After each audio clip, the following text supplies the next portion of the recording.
नमस्कार दोस्तों, मैं हूँ आरती प्रजापति यूट्यूब चैनल पर आप सभी का हार्दिक स्वागत करती हूँ। दोस्तों आज के इस वीडियो में हम देखने वाले हैं मॉन्ट्रियल प्रोटोकॉल के बारे में। ओके, तो ये जो आपका है यूनिट 9 का एनवायरनमेंट का ये टॉपिक है और आज हम इस टॉपिक को बहुत ही डीपली पढ़ाने वाले हैं। जैसे कि हमने क्योटो प्रोटोकॉल के बारे में डीपली पढ़ाया हुआ था, है ना। तो इसी तरीके से आज हम मॉन्ट्रियल प्रोटोकॉल के बारे में भी पढ़ने वाले हैं। तो सबसे पहले बता देना चाहती हूँ कि दोस्तों ये जो टॉपिक है ना, वो ना कि सिर्फ आपका यूजीसी नेट के रिलेटेड ही है, लेकिन ये यूजीसी नेट के सिलेबस में तो है ही। उसके बाद आप सी टेट की बात कर लो, चाहे टेट की बात कर लो, या फिर आईएएस ऑफिसर की जो एग्ज़ाम होती है, आईपीएस की होती है, ये सारी एग्ज़ाम में भी आपका ये यूज़फुल रहने वाला है। ओके, और पीएससी की एग्ज़ाम में तो बहुत ही यूज़फुल रहने वाला है, क्योंकि पीएससी की जो भी एग्ज़ाम होती है ना, वहाँ पर आपको क्या होता है, मेन एग्ज़ाम देनी होती है। तो मेन एग्ज़ाम में क्या होता है दोस्तों, तो वहाँ पर आपको 8 से 10 पेज में एक टॉपिक अगर आपको दिया जाता है और उसके आधार पर आपको क्या करना है, 8 से 10 पेज में उसे लिखना होता है। तो जब भी आपको एसे के रूप में उस टॉपिक को लिखना होता है, तब जाकर अगर आपने डीपली पढ़ा होगा तो आप अच्छे से 8 से 10 पेज में आराम से लिख सकते हो। ओके, तो इसीलिए ये सभी एग्ज़ाम के लिए यूज़फुल रहे, उसी इरादे से ये वीडियो बनाया हुआ है। आई होप आप लोगों को ये वीडियो अच्छा लगेगा, और अगर वीडियो अच्छा लगे तो इसे लाइक कर दीजिएगा, अपने दोस्तों को भी शेयर कर दीजिए ताकि उनकी भी हेल्प हो जाए, और इस चैनल को सब्सक्राइब करना ना भूलिए ताकि इस चैनल पर जो भी वीडियोस डाले जाते हैं उसकी नोटिफिकेशन आपको टाइम पे मिलती रहे। ओके, तो चलिए दोस्तों चलते हैं मॉन्ट्रियल प्रोटोकॉल के बारे में जानते हैं। मॉन्ट्रियल प्रोटोकॉल के बारे में हम जानेंगे, उससे पहले हम आपको कुछ बात बता देना चाहते हैं, और वो है हमारे ओजोन लेयर की। ओके, तो अब आप थोड़ा सा आपको अंदाजा आ गया होगा कि मॉन्ट्रियल प्रोटोकॉल जो है वो किसके रिलेटेड है, ओजोन लेयर के रिलेटेड है। ओके, बिल्कुल भी उसी तरीके से जैसे हमने क्योटो प्रोटोकॉल पढ़ा था, है ना। तो क्योटो प्रोटोकॉल में आपने क्या देखा था, क्योटो प्रोटोकॉल में आपने देखा था कि वो किस लिए बनाया गया था, कि जो ग्रीन हाउसेस गैस थी उसके उत्सर्जन को कम करने के लिए ये क्योटो प्रोटोकॉल बनाया गया था, है ना। तो मेरा वीडियो आपने अगर वो नहीं देखा है तो एक बार ज़रूर देखिएगा, ताकि आपके एग्ज़ाम में अगर उसके रिलेटेड कोई भी क्वेश्चन आता है तो वो क्वेश्चन आपके हाथ से छूट ना जाए। ओके, तो चलिए मॉन्ट्रियल प्रोटोकॉल है, उसी तरीके से वो क्या है मॉन्ट्रियल प्रोटोकॉल। तो ओजोन लेयर के जो ओजोन लेयर में आपको पता होगा कि एक होल सा देखने को मिला है, तो उसी होल को बचाने के लिए, यानी कि ओजोन लेयर को बचाने के लिए ये मॉन्ट्रियल प्रोटोकॉल बनाया गया था। ओके, तो मॉन्ट्रियल प्रोटोकॉल के बारे में जानने से पहले हम देख लेते हैं कि ओजोन लेयर आखिर है क्या। तो ओजोन जो होता है वो एक प्रकार की प्राकृतिक गैस है। क्या है, प्राकृतिक गैस है, और वो कहाँ पर देखने को मिलती है, तो हमारे वायुमंडल में देखने को मिलती है, यानी कि हमारे एटमॉस्फेयर में ओजोन गैस हमें देखने को मिलती है। ओजोन जो होता है वो क्या होता है, गंधयुक्त गैस होती है जो हल्के नीले रंग की होती है, और ओजोन परत में ओजोन गैस की जो मात्रा होती है वो क्या होती है, अधिक पाई जाती है। ओजोन ऑक्सीजन का ही एक प्रकार होता है। ओजोन जो होता है वो क्या है, ऑक्सीजन का एक प्रकार है, और वो उसे O3 के संकेत से प्रदर्शित करते हैं। तो जैसे कि आपने देखा कि ओजोन का जो संकेत है वो क्या है, O3 है, यानी कि ऑक्सीजन के 3 परमाणु जब मिलते हैं तब जाकर क्या बन जाता है, आपका ओजोन बन जाता है। क्या बन जाता है, ओजोन गैस बन जाती है। ओके, ऑक्सीजन के कितने परमाणु, 3 परमाणु बनकर ओजोन गैस को बनाते हैं। अब ये O2 जो होता है, यानी कि ऑक्सीजन के 2 परमाणु मिलकर जो बनता है, वो हमारा जो हम श्वास में जो ऑक्सीजन लेते हैं ना, वो ऑक्सीजन आपका क्या होता है, O2 होता है ना। जबकि ओजोन जो होता है वो क्या होता है, O3, यानी कि ऑक्सीजन के 3 परमाणु मिलकर ओजोन बनाते हैं। ऑक्सीजन के जब 3 परमाणु आपस में जुड़ते हैं तो ओजोन परत बनाते हैं। ये ऑक्सीजन के ये जो 3 परमाणु जहाँ पर एकत्रित होते हैं वहाँ पर क्या होती है, ओजोन परत बन जाती है। ओके, चलिए, ओजोन गैस जो होता है वो जो ओजोन गैस है, मान लीजिए 100% ओजोन गैस जहाँ पर भी है, उसमें से 10% जो ओजोन गैस होता है वो आपका ट्रोपोस्फियर में होता है, यानी कि क्षोभ मंडल में पाया जाता है। और 90% जो स्ट्रेटोस्फियर में समताप मंडल में पाया जाता है आपका ओजोन। ओके, और जब जहाँ पर भी सबसे ज़्यादा ओजोन गैस देखने को मिलती है, तो वो कहाँ पर देखने को मिलती है? स्ट्रेटोस्फियर में देखने को मिलती है। जो मैंने बताया 90% आपका स्ट्रेटोस्फियर में ओजोन देखने को मिलता है। और इसी के लिए जहाँ पर वो ज़्यादा गैस ओजोन गैस देखने को मिलती है, वहाँ पर वो क्या होती है? एक लेयर तैयार करती है, एक परत तैयार होती है। ओके, और उसी को हम कहते हैं ओजोन लेयर। ओके, तो आई होप आपको ओजोन लेयर के बारे में पता चल गया होगा। चलिए, अब आगे देखते हैं। तो यहाँ पर देखिए, ये हमारी पृथ्वी है। पृथ्वी से लेकर 10 किलोमीटर का जो एरिया है वो हमारा है ट्रोपोस्फियर। ओके, तो मैंने क्या बताया आपको कि ट्रोपोस्फियर में कितना परसेंटेज ओजोन होता है? 10% ओजोन होता है ना। तो आपने सुना होगा कि सुबह सुबह जो खुली हवा होती है उसमें, वहाँ पर हम खुली हवा में जाते हैं तो आपको ओजोन वायु मिलता है ना, ओजोन गैस आपको मिलती रहती है। तो वो क्या है, वो जो हमारे ट्रोपोस्फियर में 10% ओजोन बना रहता है, तो उसी की वजह से वो हमें मिलता रहता है। और उसके बाद का जो एरिया आता है, ट्रोपोस्फियर के बाद का एरिया जो होता है वो क्या होता है? स्ट्रेटोस्फियर। तो स्ट्रेटोस्फियर का एरिया क्या है? 10 से 50 किलोमीटर तक का है ना। तो पृथ्वी के जो भी है, पृथ्वी की सपाटी से लेकर 10 किलोमीटर से लेकर 50 किलोमीटर का जो एरिया होता है वो आपका क्या होता है? स्ट्रेटोस्फियर होता है। और उसी स्ट्रेटोस्फियर में हमें क्या देखने को मिलती है? ओजोन लेयर देखने को मिलता है, यानी कि यहाँ पर कितना 90% ओजोन आपको देखने को मिलता है। ओके, तो अगर आपको एग्जाम में क्वेश्चन पूछा जा सकता है, आपको एग्जाम में क्वेश्चन पूछा जा सकता है कि ओजोन लेयर कहाँ पर देखने को मिलती है, तो आपका आंसर क्या होना चाहिए? स्ट्रेटोस्फियर में देखने को मिलती है। ओके, चलिए, अब देखते हैं कि ओजोन लेयर का काम क्या होता है। तो ओजोन लेयर जो होता है वो क्या करता है कि ये जो सन है, यानी कि सूर्य है, सूर्य के अंदर से निकलने वाले अल्ट्रा वायलेट रेडिएशन जो होता है, जिसे हम UVR कहते हैं। ओके, तो ये UVR को क्या करते हैं? पृथ्वी तक आने से रोकते हैं। यानी कि जो भी सूर्य में से जो भी अल्ट्रा वायलेट रेडिएशन होता है वो निकलता है, तो वो क्या होता है? ओजोन लेयर से टकराकर परावर्तित हो जाता है। ओके, तो इसी तरीके से ये ओजोन लेयर जो होता है वो हमें क्या करता है कि सूर्य के जो अल्ट्रा वायलेट रेडिएशन है उससे बचाता है। अब देखिए, अल्ट्रा वायलेट रेडिएशन जो होते हैं वो बहुत ही खतरनाक होते हैं, और लोगों के लिए, वनस्पति के लिए, पशु वर्ग के लिए, सभी के लिए ये बहुत ही क्या होते हैं? हानिकारक होते हैं। ओके, तो इसकी इफेक्ट बहुत ही पड़ सकती है। तो इसी की वजह से ओजोन लेयर जो होता है, उसी की वजह से अल्ट्रा वायलेट रेडिएशन जो है उससे पृथ्वी बची रहती है। ओके, पृथ्वी पर जो भी जीव है वो क्या होते हैं? सुरक्षित रह पाते हैं। अब क्या होता है कि लोगों ने क्या किया? अपनी सुविधा के लिए पर्यावरण को नुकसान पहुंचाना शुरू कर दिया, और अपनी सुविधा के लिए क्या हुआ कि कई कई फैक्ट्रियाँ लगा दी। फिर घर पे रेफ्रिजरेटर का यूज़ होने लगा, AC का यूज़ होने लगा, है ना, एयर कंडीशनर का यूज़ होने लगा। तो अब क्या होता है कि रिसर्च से पता चलता है कि सबसे ज़्यादा जो भी इफ़ेक्ट जिम्मेदार है ओजोन लेयर के लिए, ओजोन लेयर को तोड़ने के लिए जो भी जिम्मेदार केमिकल्स है वो है आपके CFCs।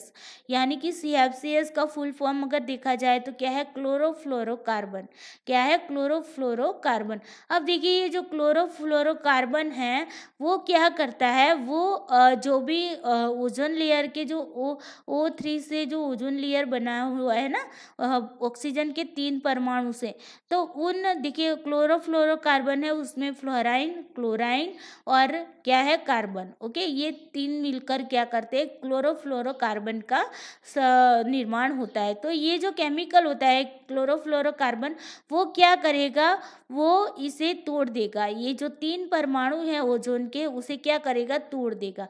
और जैसे ही वो तोड़ेगा तो क्या होगा, ओज़ोन की जो लेयर है, ओज़ोन की जो परत है वो क्या हो जाएगी, टूटने लगेगी। ओके, तो ये जो ओज़ोन परत टूटने के पीछे सबसे ज़्यादा जिम्मेदार अगर कोई केमिकल है वो है CFCS। ओके, और उसके बाद है HCFCS, यानी कि हाइड्रोक्लोरोफ्लोरोकार्बन्स। ओके, तो ये दोनों जो गैसेस हैं, सॉरी, ये दोनों जो केमिकल्स है वो क्या है, ये ओजोन लेयर को तोड़ने के लिए बहुत ही जिम्मेदार रहे हैं। अब देखिए ये कहाँ से आपको देखने को मिलते हैं, कहाँ से उत्सर्जित होते हैं CFCS, तो रेफ्रिजरेटर है, AC है। तो रिसर्च के आधार पर पता चला है कि रेफ्रिजरेटर और एयर कंडीशनर है, उनमें से 99% CFC निकलता है। और वो CFC क्या करता है, वो CFC ऊपर की ओर जाता है और ओजोन लेयर से टकराता है, और ओजोन लेयर से टकराकर ओजोन लेयर को क्या कर देता है, तोड़ देता है। ओके, और इसी की वजह से ये जो सूर्य की अल्ट्रावायलेट रेडिएशन है वो पृथ्वी पर आ रही है। अब देखिए सूर्य की जो अल्ट्रावायलेट रेडिएशन है वो पृथ्वी पर आएगी तो क्या इफेक्ट होगी, उसके बारे में देखते हैं। तो जैसे ही सूर्य की अल्ट्रावायलेट रेडिएशन है वो पृथ्वी पर आती है तो क्लाइमेट चेंजिंग होगा। फिर ह्यूमन की बॉडी पर भी, उसकी हेल्थ पर भी क्या होगा, इफेक्ट होगा।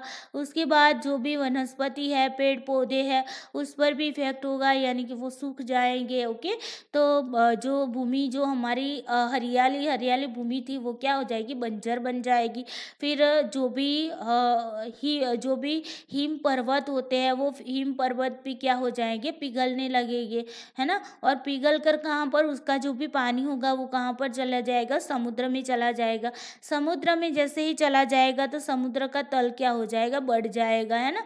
तो फिर उसके आधार पर क्या होगे, जो भी नीचे की एरिया में जो भी शहर या जो भी गांव वगैरह जो भी होगा तो वो क्या होगा, वो डूब जाएंगे, है ना। तो ये सारी, उसके बाद क्या होता है कि जो अल्ट्रावायलेट रेडिएशन होती है वो हमारे स्किन पर भी इफेक्ट करेगा, यानी कि स्किन कैंसर होने की संभावना हो जाती है। फिर हमारा जो हार्ट है तो हार्ट में भी प्रॉब्लम आती है। फिर आँखों के लिए बहुत ही नुकसानकारक होता है, यानी कि अंधापा भी आ सकता है या फिर मोतीबिंदु भी आपके हो सकते हैं। और जो भी जीव है उन जीवों को भी क्या हो सकता है, नुकसान हो सकता है। तो ये सारा आपका ओजोन लेयर को टूटने के कारण ये सारी जो भी इफ़ेक्ट होती है वो इफ़ेक्ट होने की संभावनाएं रहती हैं।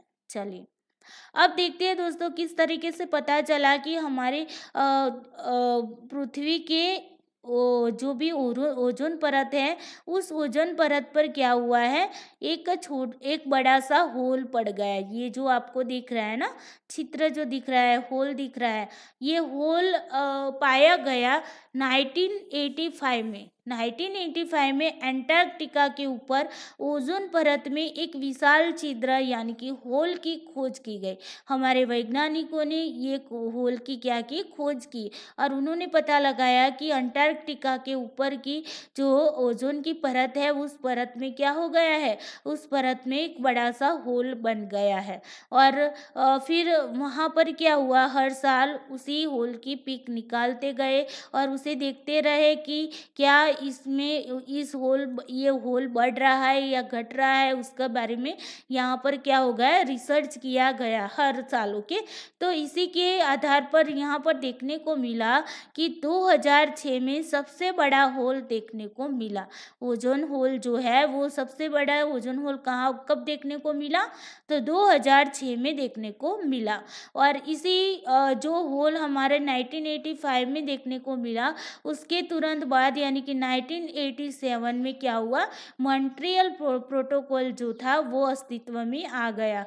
मॉन्ट्रियल प्रोटोकॉल अस्तित्व में आ गया, यानी कि जैसे ही सबको पता चला कि हमारे पृथ्वी की जो ओजोन लेयर है उसमें एक बड़ा सा होल देखने को मिल रहा है, तो उसी के आधार पर सारे विश्व के सारे देश क्या हो गए, चिंतित हो गए। सब लोग एकजुट होकर सब लोगों ने एक एग्रीमेंट किया और सब लोगों ने इस होल को बचाने के लिए, यानी कि इस होल को कम करने के लिए और इसके लिए जो भी जिम्मेदार जो भी केमिकल्स है, गैसेस है, उनको कम करने के लिए, उसके उत्सर्जन को कम करने के लिए प्रयत्न करना स्टार्ट कर दिया। ओके, तो ये मॉन्ट्रियल प्रोटोकॉल है वो इसी के लिए क्या हुआ, अस्तित्व में आया। चलिए, तो यहाँ पर देखिए कुछ इमेजेस है।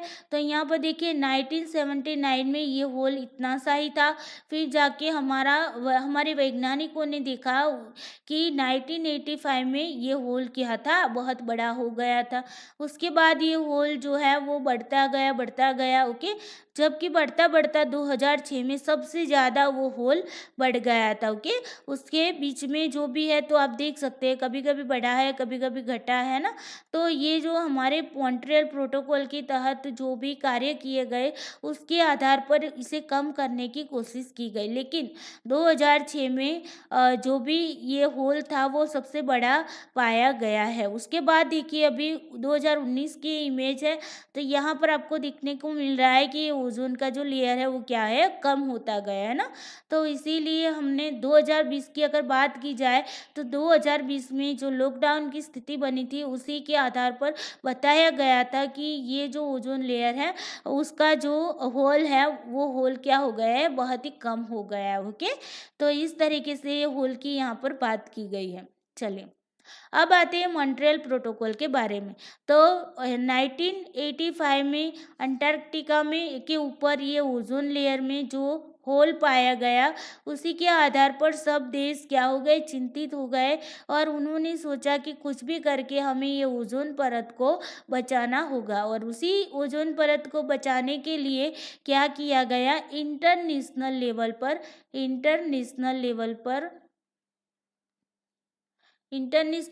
पर एक समझौता किया गया। ओके, और उसी समझौते को हम बोलते हैं मॉन्ट्रियल प्रोटोकॉल। ओके, चलिए, तो आपको सबसे पहला क्वेश्चन पूछा जा सकता है कि मॉन्ट्रियल प्रोटोकॉल क्या है।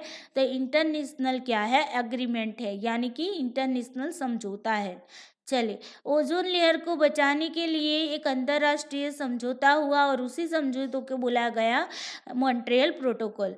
इस संधि को हस्ताक्षर के लिए 16 सितंबर 1987 को खोला गया, यानी कि जैसे ही 1985 में पता चला कि हमारे ओजोन लेयर में एक होल, बड़ा सा होल पड़ गया है, उसके बाद 1987 में 16 सितंबर को क्या किया गया, 16 सितंबर को इस पर एक हस्ताक्षर किया गया, यहाँ पर एक संधि की गई और वो संधि थी हमारे मॉन्ट्रियल प्रोटोकॉल। ओके, और उसी मॉन्ट्रियल प्रोटोकॉल पर हस्ताक्षर किए गए, लेकिन 1987 में वो इफेक्टिव नहीं हो पाया। ओके, लेकिन कब इफेक्टिव हुआ, तो 1 जनवरी यानी कि 1 जनवरी 1989 में कब वो इफेक्टिव हुआ, तो 1 जनवरी 1989 में ये जो मॉन्ट्रियल प्रोटोकॉल था वो क्या हो गया, इफेक्टिव हो गया। सब लोग सजग हो गए, सब लोगों ने सोचा कि नहीं अब तो कुछ करना ही पड़ेगा और सब लोग एकजुट होकर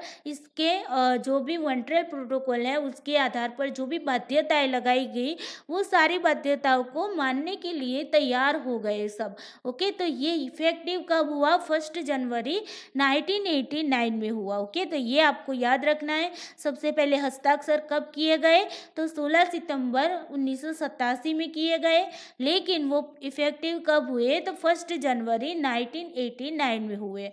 और उसके बाद क्या हुआ कि मई में 1989 में ही मई में 1989 में यहाँ पर पहली बैठक हुई। क्या हुई, पहली बैठक, और कहाँ पर हुई, तो हेलसिंकी में हुई। ये आपको याद रखनी है। तो मॉन्ट्रियल प्रोटोकॉल के तहत सबसे पहली बैठक कहाँ पर हुई थी, तो सबसे पहली बैठक मई 1989 में हेलसिंकी में हुई। ओके, उसके बाद क्या हुआ, उसमें संशोधन होता गया और उसमें देखा जाने लगा कि क्या वाकई मॉन्ट्रियल प्रोटोकॉल के तहत ये देखा गया कि क्या वाकई ओजोन लेयर के अंदर जो परत टूट रही है उसके लिए जिम्मेदार क्या क्या गैसेस हैं। ओके, तो उसके बाद देखिए ये जो बैठक हुई, फर्स्ट मीटिंग हुई, तो उसे फर्स्ट फर्स्ट एमओपी कहा गया। एमओपी का फुल फॉर्म क्या होगा, मीटिंग्स ऑफ पार्टीज। ओके, यानी कि पार्टी की जहाँ पर मीटिंग हुई, बैठक हुई, उसी को हमने एमओपी कहा गया। अब देखिए फर्स्ट एमओपी कहाँ पर हुई, तो हेलसिंकी में हुई। कब हुई, मई 1989 में हुई। जबकि सेकंड एमओपी कहाँ पर हुई, ये भी आपको याद रखना है, कहीं पर भी पूछा जा सकता है। सेकंड एमओपी में क्या हुआ था, संशोधन किया गया था, इसीलिए इम्पोर्टेंट है। तो सेकंड एमओपी में संशोधन किया गया। कब किया गया, 1990 में। और कहाँ पर, तो लंदन में। फिर देखिए तीसरा जो संशोधन है वो कब किया गया, तो थर्ड एमओपी में किया गया। और थर्ड एमओपी कहाँ पर हुई, नैरोबी में हुई, केन्या में, और 1991 में हुआ। ओके, उसके बाद देखिए उसके बाद जो संशोधन हुआ तो फोर्थ एमओपी में हुआ। फोर्थ एमओपी कहाँ पर हुआ, तो कोपनहेगन में हुआ। और कब हुआ, 1992 में। हर साल इस तरीके से एमओपी होता गया था, लेकिन संशोधन हर एमओपी में नहीं हुआ था। जहाँ जहाँ पर संशोधन हुआ वहाँ वहाँ पर ये मैंने यहाँ पर आपको बताया हुआ है। उसके बाद फिफ्थ एमओपी हुआ। तो फिफ्थ एमओपी कहाँ पर हुआ, तो बैंकॉक में हुआ। और वो कहाँ कब हुआ, तो 1993 में हुआ। ओके, उसके बाद सेवन्थ एमओपी में संशोधन हुआ। तो सेवन्थ एमओपी में कहाँ पर हुआ, तो वियना में हुआ। और कब हुआ, 1995 में हुआ। उसके बाद नाइन्थ एमओपी में संशोधन किया गया। और वो कहाँ पर, तो मॉन्ट्रियल में किया गया। और कब किया गया, तो 1997 में किया गया। उसके बाद 11 यानी कि 11th जो एमओपी हुआ वहाँ पर संशोधन किया गया। और वो संशोधन कहाँ पर हुआ, तो वो संशोधन आपका बीजिंग में हुआ। और कब हुआ, तो 1999 में हुआ। ओके, और उसके बाद जो लास्ट एमओपी जो लास्ट संशोधन जो हुआ वो कहाँ कब हुआ, तो 28th जो एमओपी हुआ था वहाँ पर लास्ट संशोधन किया गया। और वो कहाँ पर हुआ, तो किगाली में हुआ। और कब हुआ, तो 2016 में हुआ। तो ये किगाली वाला जो एमओपी है वो बहुत ही इम्पोर्टेंट है, तो उसे भी हम आगे देखते हैं। ओके, तो इतने सारे जो भी जहाँ पर भी एमओपी हुए और वहाँ पर जो संशोधन किए गए वो संशोधन की बात यहाँ पर बताई गई। चलिए अब देखते हैं आगे। ऐसा माना जाता है कि अगर अंतर्राष्ट्रीय समझौते का पूरी तरह से पालन हो तो 2050 तक ओजोन परत क्या हो जाएगी, ठीक होने की उम्मीद है। यहाँ पर ऐसा माना जाता है कि अगर अंतर्राष्ट्रीय समझौते का देखिए पूरी तरह से पालन किया जाएगा तो क्या होगा, 2050 तक क्या होगा, ओजोन परत की ठीक होने की उम्मीद यहाँ पर जताई गई है। ओके, चलिए अब देखते हैं मॉन्ट्रियल प्रोटोकॉल में जब से हस्ताक्षर हुए तब से हर वर्ष क्या होता है, 16 सितंबर को वर्ल्ड ओजोन डे मनाया जाता है। तो आपको करंट के आधार पर भी आपको याद रखना होगा और ये वेरी वेरी इंपॉर्टेंट है। ओके, कई बार पूछा गया है कि विश्व ओजोन दिवस कब मनाया जाता है। तो वर्ल्ड ओजोन डे जो है वो आपका 16 सितंबर को मनाया जाता है। और ये भी आपको याद रखना है। और कब से मनाया जाता है, जब से हस्ताक्षर हुए। कब हस्ताक्षर हुए, तो 1987 में हुए, है ना, 16 सितंबर 1987 में हस्ताक्षर हुए। तब से लेकर आज दिन तक 16 सितंबर को क्या मनाया जाता है, वर्ल्ड ओजोन डे मनाया जाता है। और जो भी 2019 में वर्ल्ड ओजोन डे मनाया गया था उसकी जो थीम थी, हर बार देखिए थीम भी पूछी जाती है। ओके, तो ये भी आपको याद रखना है। तो 2019 की थीम क्या थी ओजोन डे की, तो 32 ईयर्स एंड हेलिंग। ओके, ये आपको याद रखना है, ये उसकी थीम थी 2019 की। अब देखिए बात करते हैं करंट टॉपिक की, यानी कि जो भी 2020 में वर्ल्ड ओजोन डे मनाया गया, तो उसकी जो थीम थी वो क्या थी, तो उसकी थीम थी ozone for life 35 years of ozone layer protection. Okay, तो ये थीम आपको क्या करनी है, याद रखनी है। ओके, ये आपके करंट में भी पूछा जा सकता है। तो ये था आपका वर्ल्ड ओजोन डे। तो यहाँ से क्वेश्चन आ सकता है कि वर्ल्ड ओजोन डे कब मनाया जाता है, तो 16 सितंबर को मनाया जाता है। और कब से मनाया जाता है, तो 16 सितंबर 1987 से ये हर साल वर्ल्ड ओजोन डे मनाया जाता है। और 2019 की अगर थीम पूछी जाए तो 32 ईयर्स एंड हीलिंग। ओके, और अगर 2020 की थीम पूछी जाए, तो वैसे तो करंट में 2020 की ही पूछी जाएगी। ओके, तो 2020 की अगर पूछी जाती है तो ozone for life 35 years of ozone layer protection, ये आपको थीम याद रखनी है। ओके, चलिए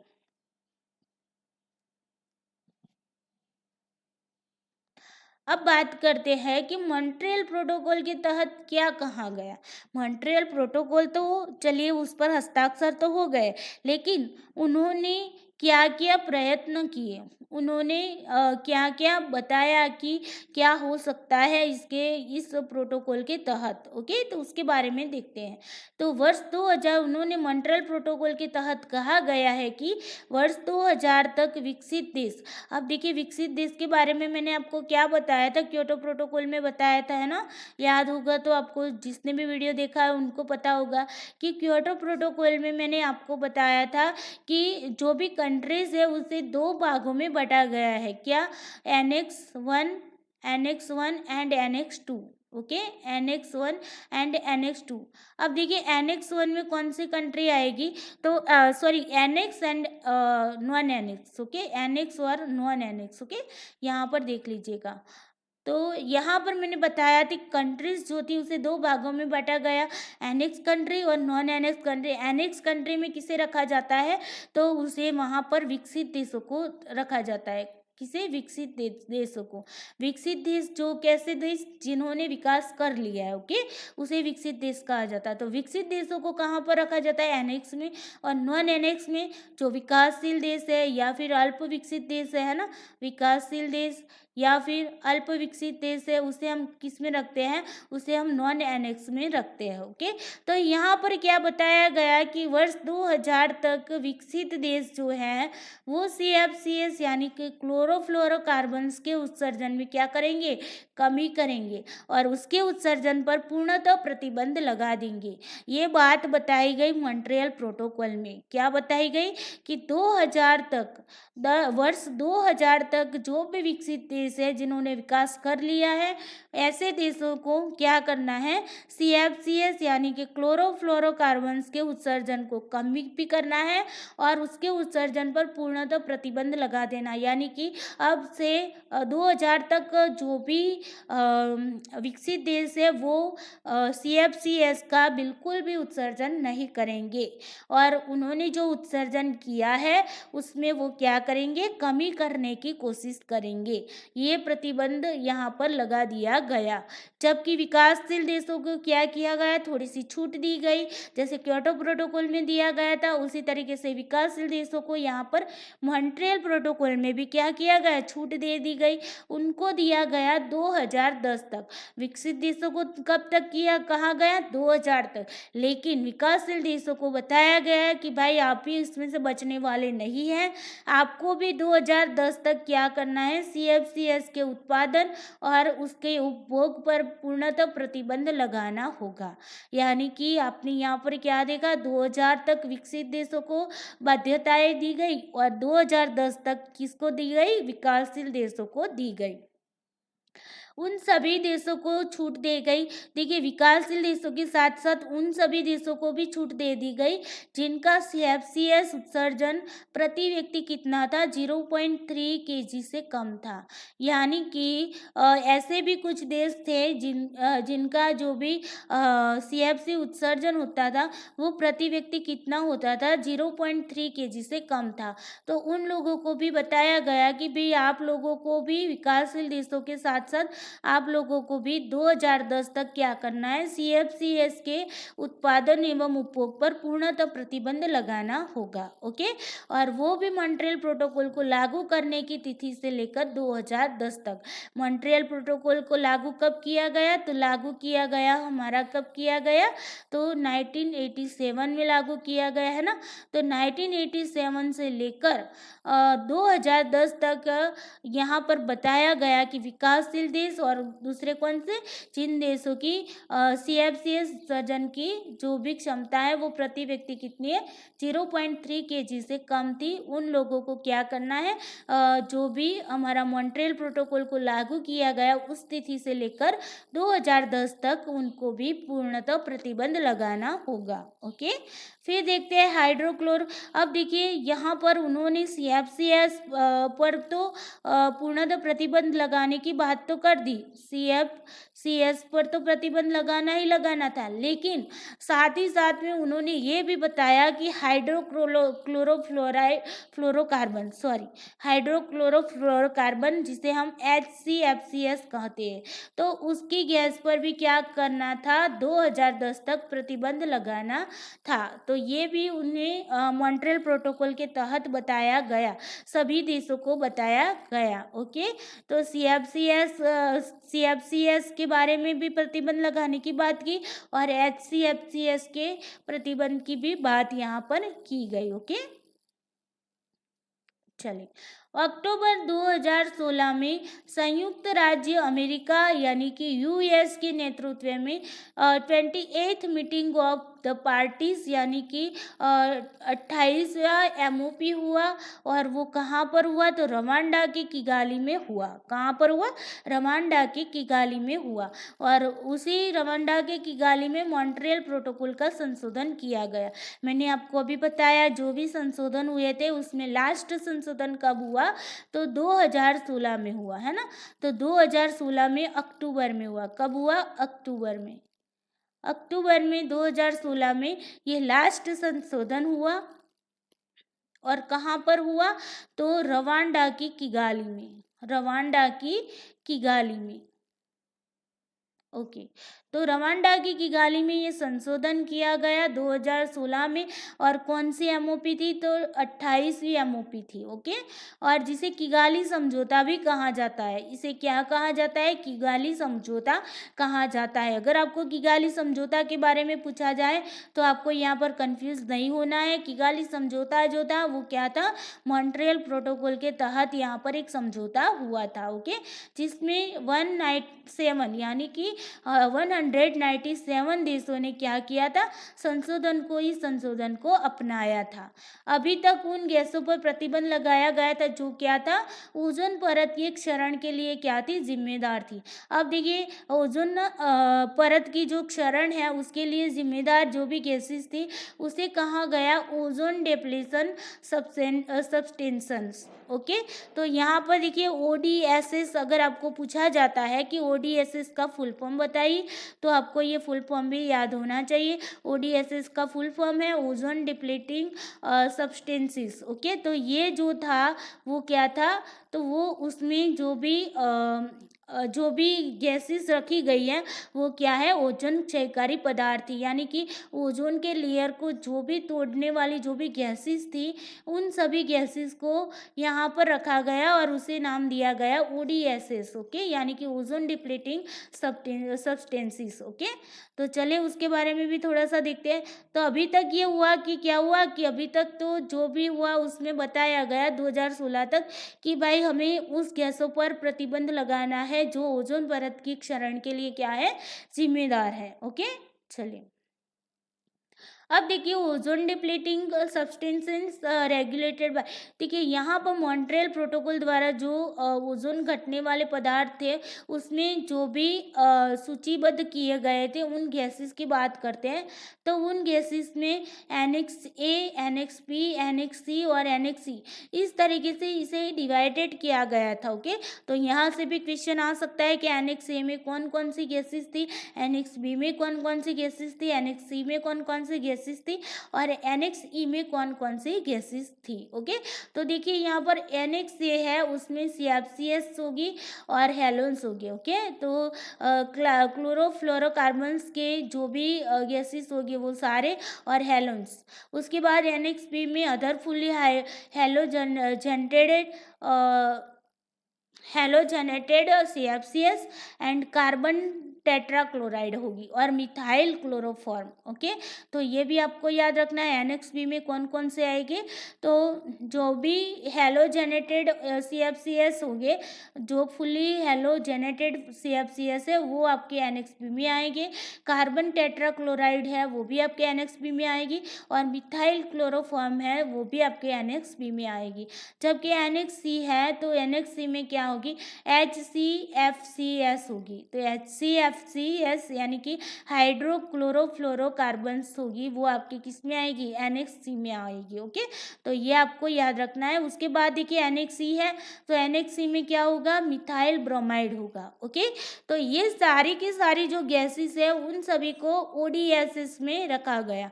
ODSs में क्या किया गया, रखा गया। और इन सारी गैसेस को ओजोन के लेयर के टूटने के लिए जिम्मेदार माना गया। ओके, पहले तो क्या था कि सिर्फ और CFCs एंड HCFCs को ही माना जाता था। ओके, लेकिन उसके बाद जैसे जैसे संशोधन होते गए वैसे वैसे पता चला कि ये सिर्फ ये दोनों ही गैसेस ऐसी नहीं है जो ओजोन लेयर को तोड़ती है, लेकिन उसके साथ साथ बहुत सारी अदर जो भी गैसेस है वो भी ओजोन लेयर को क्या करती, इफेक्ट करती। ओके, तो उन सभी गैसों को ODSs में रखा गया। चलिए अब देखिए फिर क्या हुआ, किगाली जो समझौता है वो किगाली समझौता हुआ, उससे पहले तो हम क्या मानते थे कि जो भी ओजोन लेयर के लिए जो भी गैसेस से जिम्मेदार है उसी पर ही प्रतिबंध लगाना चाहिए।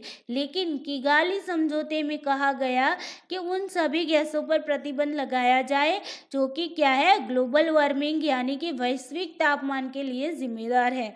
सिर्फ और सिर्फ ओजोन लेयर को तोड़ने के लिए जिम्मेदार गैसेस ही नहीं, लेकिन उसके साथ साथ जो ग्लोबल वार्मिंग हो रहा है, तो ग्लोबल वार्मिंग के लिए जो भी गैसेस जिम्मेदार है, वैश्विक तापमान दिन प्रतिदिन बढ़ रहा है तो उसके लिए जो भी गैसेस है वो जिम्मेदार है, उन सभी गैसेस पर क्या किया जाना चाहिए, प्रतिबंध लगाना चाहिए।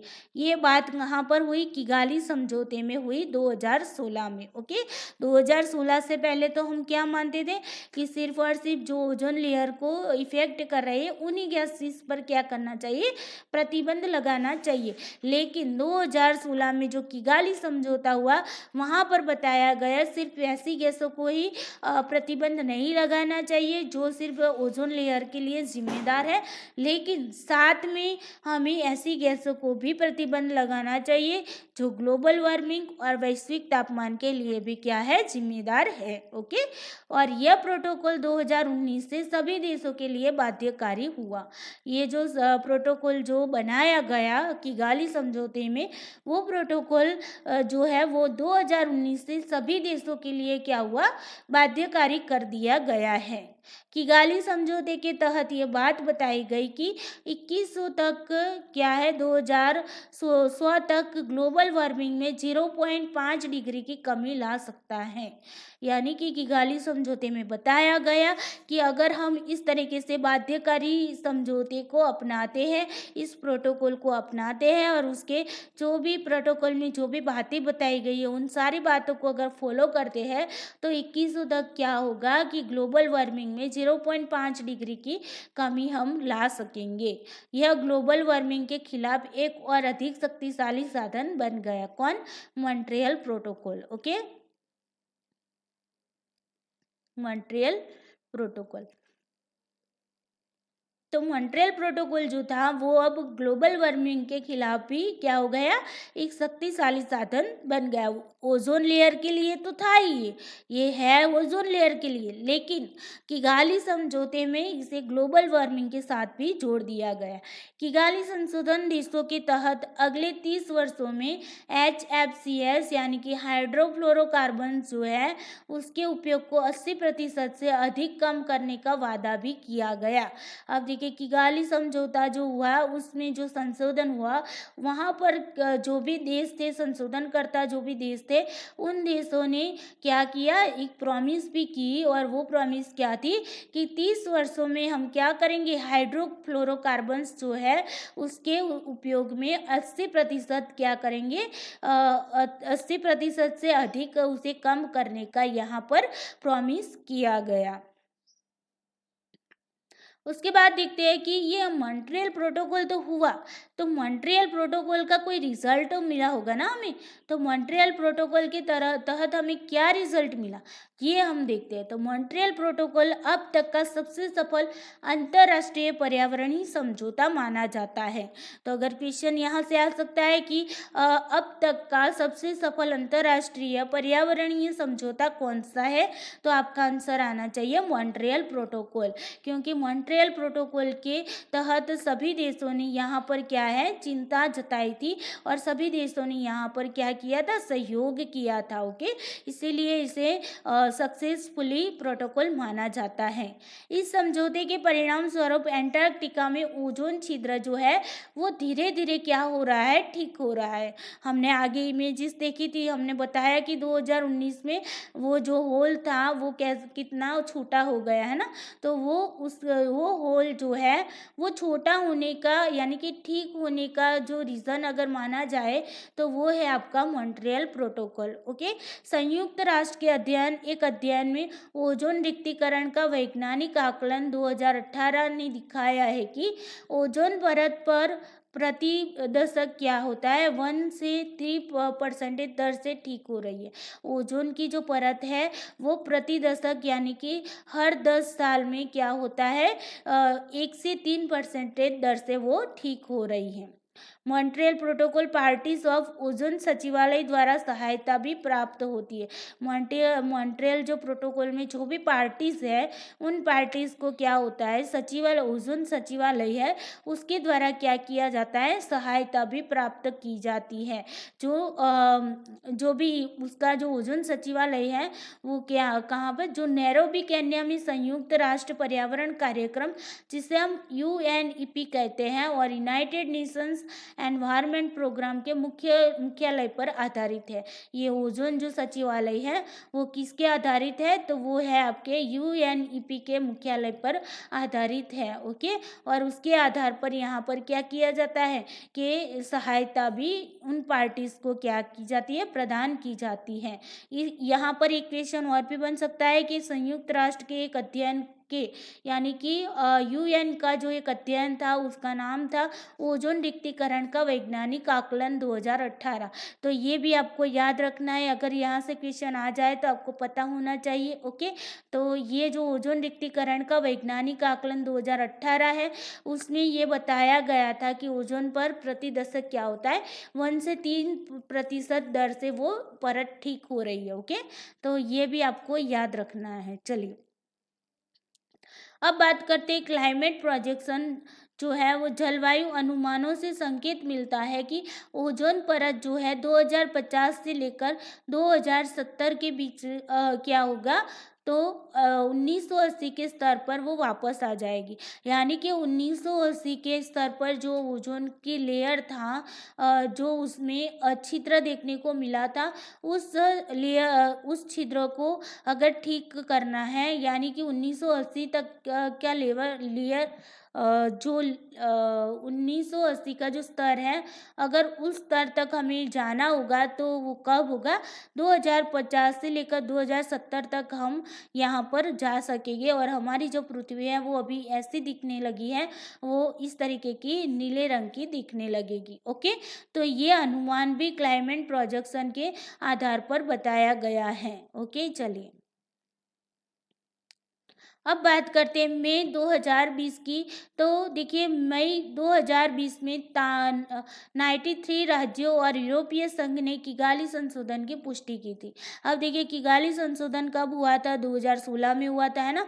अब ये किगाली संशोधन की पुष्टि कब की गई, तो मई 2020 में की गई। ओके, और मई 2020 में किगाली संशोधन की पुष्टि की गई और किसके द्वारा की गई, तो 93 राज्य थे वो लोग यानी कि 93 स्टेट्स थे वो, और जो यूरोपीय संघ है जिसे हम यूरोपियन यूनियन कहते हैं, तो यूरोपीय संघ और 93 राज्यों ने मिलकर किगाली संशोधन की क्या की पुष्टि की थी। तो ये भी आपको करंट में याद रखना है।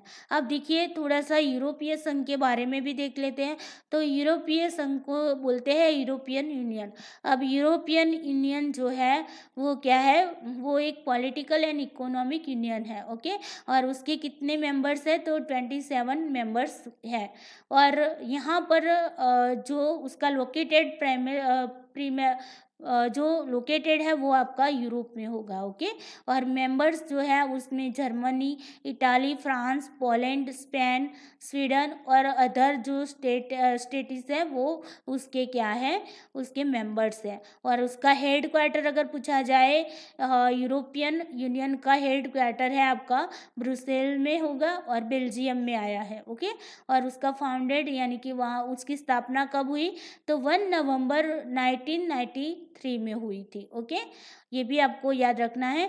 और कहाँ पर, नीदरलैंड्स में। ओके, चलिए, और उसके फाउंडर जो थे वो क्या है, फाउंडर्स में आएंगे आपके Germany, Italy, France, Netherland, Belgium और लग्जमबर्ग। ओके, तो ये थोड़ी सी इंफॉर्मेशन थी यूरोपियन यूनियन के बारे में। अगर यहाँ से भी कोई क्वेश्चन पूछा जा सकता है तो आपको यहाँ पर याद होना चाहिए कि यूरोपियन यूनियन क्या है और उसका हेड क्वार्टर कहाँ पर है। ओके, चलिए, उसके बाद बात करते हैं कि भारत मॉन्ट्रियल प्रोटोकॉल के जो हस्ताक्षरकर्ता देश कब बना। ओके, यानी कि भारत ने कब हस्ताक्षर किए मॉन्ट्रियल प्रोटोकॉल में, तो मॉन्ट्रियल प्रोटोकॉल का हस्ताक्षरकर्ता भारत देश जो है वो 1992 में बना था। ओके, ये भी आपको याद रखना है।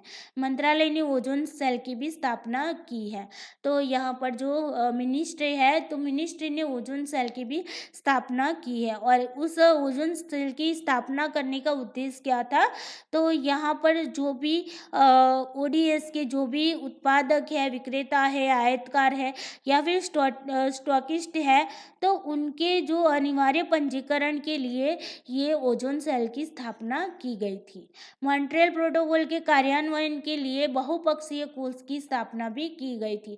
और ये देखिए बहुपक्षीय कोष है, तो बहुपक्षीय कोष की स्थापना कब की गई, तो 1991 में की गई। और विकासशील देशों को प्रोटोकॉल के प्रावधान के अनुपालन में मदद करने के लिए की गई थी। जिस तरीके से हमने क्योटो प्रोटोकॉल में देखा था ना कि जो भी विकासशील देश हैं उनको उनके लिए जो भी एनेक्स कंट्रीज जो थी, विकसित कंट्री थी, वो लोग क्या करते थे, विकासशील देश को क्या करते थे, फंडिंग करते थे और उसे क्या करते हैं, उसे हेल्प करते हैं। उसी तरीके से यहाँ पर मॉन्ट्रियल प्रोटोकॉल में भी इसी तरीके का होता है। तो यहाँ पर बहुपक्षीय कोष की स्थापना की गई और 1991 में की गई। और यहाँ पर क्या होगा कि जो भी विकसित देश होंगे वो क्या करेंगे, विकसित देश यानी कि यहाँ पर जो बहुपक्षीय कोष में जो स्थापना की गई उसमें जो भी देश रखे गए होंगे या फिर कोई जो भी संस्थाएं होगी वो यहाँ पर क्या होगी, इन्वॉल्व होगी।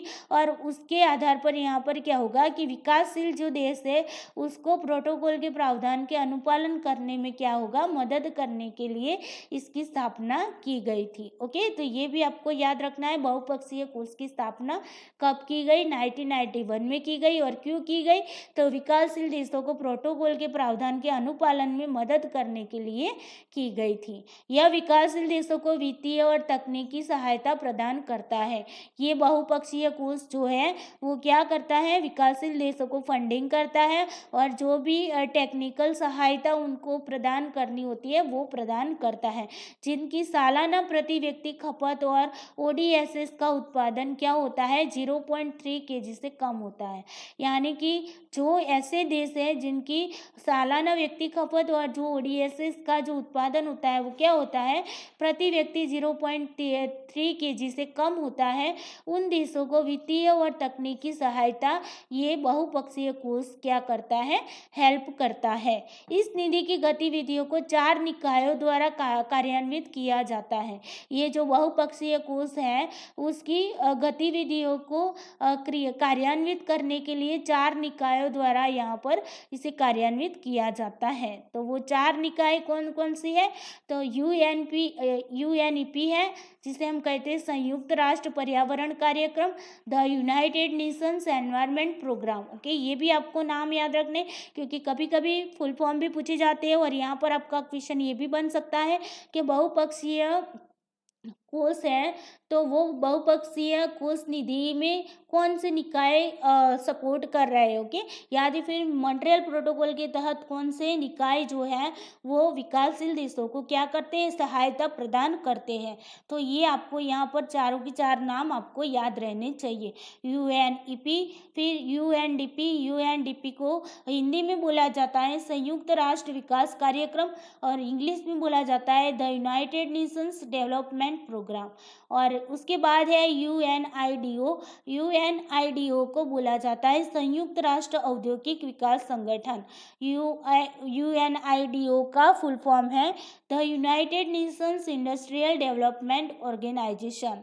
और एक चौथा निकाय है वो है आपका वर्ल्ड बैंक। ओके, जिसे हम कहते हैं विश्व बैंक। ये चार निकाय जो है वो मिलकर क्या करते हैं, वो मिलकर मॉन्ट्रियल प्रोटोकॉल के तहत जो भी विकासशील देश हैं उनको सहायता प्रदान करता है। चलिए अब बात करते हैं इन चारों निकाय के बारे में। अगर आपको कहीं से भी क्वेश्चन आ जाता है तो कोई भी दिक्कत ना हो, इसलिए इन चारों निकायों को भी मैंने यहाँ पर ले लिया है। तो यूएनईपी को हम बोलते हैं the United Nations environment Programme. उसकी स्थापना कब हुई थी, 5 जून 1972 में हुई थी। और इसका हेड क्वार्टर जो है वो नैरोबी केन्या में है। और इसके एग्जीक्यूटिव जो डायरेक्टर है वो आइंगर एंडरसन है। ओके, और ये जो संयुक्त राष्ट्र पर्यावरण कार्यक्रम है वो संयुक्त राष्ट्र प्रणाली के भीतर पर्यावरण के जो भी मुद्दे होते हैं उन मुद्दों पर प्रतिक्रियाओं के समन्वय के लिए जिम्मेदार होते हैं। यह जून 1972 में स्टॉकहोम में मानव पर्यावरण पर संयुक्त राष्ट्र सम्मेलन के बाद मॉरिस स्ट्रॉन्ग इसके पहले निदेशक द्वारा स्थापित किया गया था। इसका जनादेश था जलवायु परिवर्तन सहित कई मुद्दों पर नेतृत्व प्रदान करना, विज्ञान प्रदान करना, कई मुद्दों पर समाधान विकसित करना, और समुद्री और स्थलीय पारिस्थितिक तंत्र का क्या करना, प्रबंधन, और हरित आर्थिक विकास करना। संगठन अंतर्राष्ट्रीय पर्यावरण समझौतों को भी ये क्या करता है, विकसित करता है। पर्यावरण विज्ञान को भी वो प्रकाशित करता है और उसे बढ़ावा देता है। और राष्ट्रीय सरकारों को पर्यावरण लक्ष्य प्राप्त करने में भी ये यूएनईपी जो है वो क्या करता है, हेल्प करता है। ओके, चलिए अब बात करते हैं यूएनडीपी की। यूएनडीपी को क्या बोलते हैं, the United Nations development Programme. उसकी स्थापना कब की गई थी, तो 22 नवंबर 1965 में की गई थी। उसका हेड क्वार्टर जो है वो कहाँ पर है, न्यूयॉर्क सिटी में है। और उसका हेड है अचिन स्टेनर। अब संयुक्त राष्ट्र विकास कार्यक्रम का क्या काम है, तो संयुक्त राष्ट्र का वैश्विक विकास नेटवर्क के एक प्रकार का है। ओके, तो यूएनडीपी क्या है, तो संयुक्त राष्ट्र का वैश्विक विकास नेटवर्क है। और यह राष्ट्रों के बीच क्या करता है, तकनीकी और निवेश सहयोग को वो क्या करता है, बढ़ावा देता है। और बदलाव के लिए वकालत भी करता है। और देशों को ज्ञान, अनुभव और संसाधनों से क्या करता है, जोड़ता है, ताकि लोगों को अपने लिए बेहतर जीवन बनाने में मदद मिल सके। यूएनडीपी के पास वैश्विक देशों और राष्ट्रीय विकास चुनौतियों के समाधान पर काम कर रहे विकासशील देशों को विशेषज्ञ सलाह, प्रशिक्षण और अनुदान सहायता प्रदान करने के लिए एक बढ़ता जोर है। ओके, तो ये क्या करता है, तो ये जो विकासशील देश है उनको भी अनुदान सहायता करता है, उसे प्रशिक्षण भी देते हैं, विशेषज्ञ द्वारा सलाह भी दी जाती है। हालांकि यूएनडीपी केवल तभी मदद करने की पेशकश करती है जब राष्ट्र ऐसा करने का अनुरोध करता है। यानी कि कोई भी देश है वो यूएनडीपी को अगर अनुरोध करता है कि हमें पर्यावरण को बचाने के लिए, हमें वैश्विक चुनौतियों को बचाने के लिए ये काम करना है और हमें मदद की ज़रूरत है, तब जाकर वो क्या करता है, सहायता प्रदान करता है। उसके बाद देखिए यूएनआईडीओ की बात करते हैं तो the United Nations Industrial Development Organization, संयुक्त राष्ट्र औद्योगिक विकास संगठन जो है उसकी स्थापना हुई थी 17 नवंबर 1966 में हुई थी और उसका हेड क्वार्टर वियना में है जो ऑस्ट्रिया में आया हुआ है।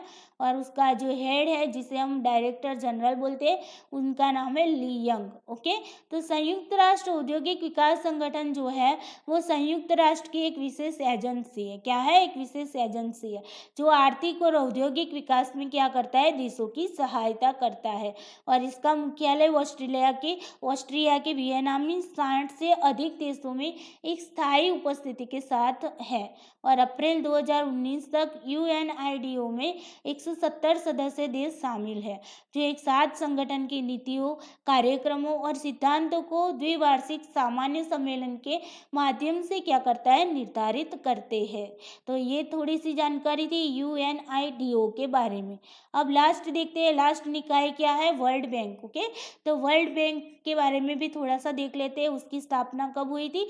तो जुलाई 1944 में हुई थी और उसका हेड क्वार्टर जो है वॉशिंगटन डीसी में है।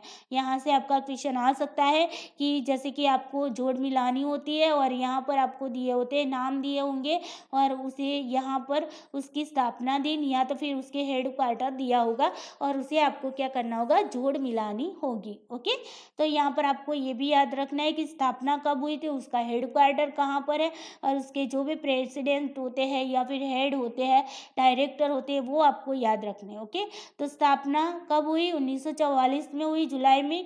हेड क्वार्टर वॉशिंगटन डीसी था, यूएस में आया हुआ है। प्रेसिडेंट उसके है डेविड मालपास है। और विश्व बैंक एक अंतर्राष्ट्रीय वित्तीय संस्थान है जो पंजीकृत परियोजनाओं को आगे बढ़ाने के उद्देश्य से क्या करती है? निम्न और मध्यम आय वाले देशों की सरकारों को ऋण और अनुदान प्रदान करता है। इसमें दो संस्थान शामिल हैं, एक है आईबीआरडी और दूसरी है आईडीए। आईबीआरडी है जिसे हम बोलते हैं international bank for reconstruction and development, जिसमें 189 मेंबर्स हैं।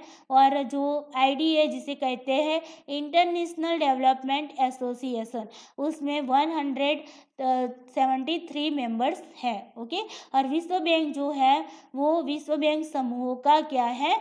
एक घटक है। यानी कि विश्व के लेवल पर जो भी बैंक है, सारे देशों की जो बैंक है उसकी भी ये एक बड़ी सी क्या है? एक बड़ा सा एक बैंक है और उसका एक घटक है। ओके, तो ये भी आपको वर्ल्ड बैंक के बारे में पता होना चाहिए।